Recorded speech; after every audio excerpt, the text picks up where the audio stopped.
Every time I use my superpower, the cash in my pockets vanishes out of thin air, but my body somehow produces a pile of coins instead. This time I saved a bus full of people, but a full 3,000 disappeared, and all I got back was only 100,000 in coins. This is the superpower passed down in my family. My father shot 2 nails straight into my forehead. The next second, several coins rolled out of my body. Then the scars on my forehead healed on their own. That was how I inherited my father's power. This power is strong. But for me, it feels like a burden. The harder I use it, the more money disappears. Even though the power gives me healing and insane strength, my father only allowed me to use it to help people in need, and I was never allowed to take any reward. I had no choice but to tell my girlfriend Jenny about the secret, but she did not believe me at all. So I pulled out 1,000 and stuffed it into my pocket. Then I walked up to a pull-up bar and used both hands. I bent the bar with almost no effort. Several coins fell from my body, and the 1,000 in my pocket was gone. She was shocked on the spot. She ran over to the bar to check it herself. After thinking for a long time, she decided it must be a new magic trick I learned online.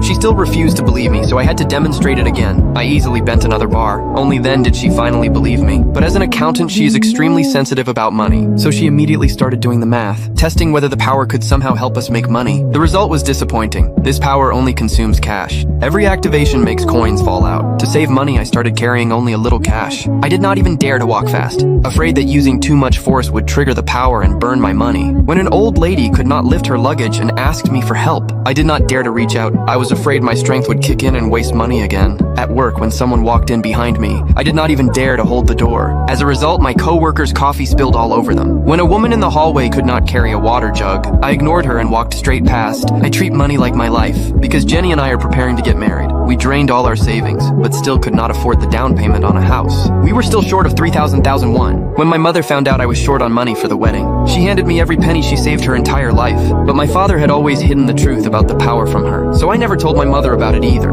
For me, that 3,000 was a lifeline. I immediately called Jenny to share the good news. But on the road, a truck lost control and slammed straight into a bus. The bus broke through the guardrail and crashed toward the roadside, hanging off the bridge and shaking violently. When I saw this, I did not tell Jenny about the money. My heart was tearing itself apart. That money was my mother's lifetime savings. It was the hope for my future with Jenny. But right in front of me were dozens of lives. I made my decision fast. I spread the 3,000 into all my pockets. I grabbed the bus with both hands and dragged it back with pure force. The money in my pockets was disappearing at a visible speed. My mother's lifetime savings were being burned away, but human lives were right in front of me. This time I could not pretend I did not see it. Little by little, the bus was dragged back to safety. In the end, the bus was saved. Everyone on board survived, and my mother's entire life savings were completely gone at that very moment. But my unnatural strength looked terrifying to outsiders, so I was temporarily locked up in detention.